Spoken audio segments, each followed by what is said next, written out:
No matter what happens in politics, there's something good you can do tomorrow that won't happen if you don't do it, no matter what happens.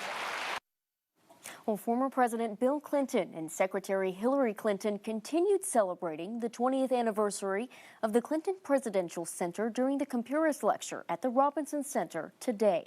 Addressing a packed theater, the Clintons emphasized the importance of staying engaged in public life and encouraged the audience to find common ground even amidst today's politically polarized climate.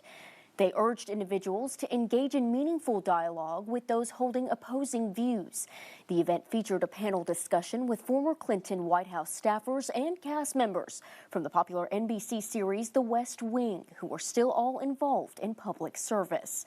The conversation touched on the challenges of navigating political divisions and the role of leadership in fostering understanding.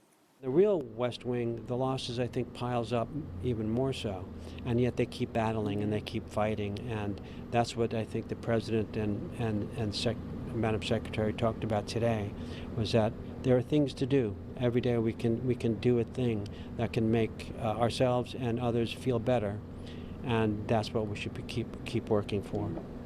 Well, I think the greatest gift from the whole series and what I learned was that how much service is a part of all of our lives, and it's been an ongoing gift because we've gotten to participate and support different things and be inspired by the real people who are doing the real work in public service.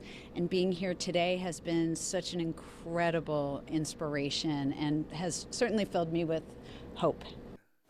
Well, the former president emphasized the importance of continuing efforts to unite people and enhance their lives. And the secretary added that the facility would be expanded in the coming future to make it more accessible to individuals to gather and build connections.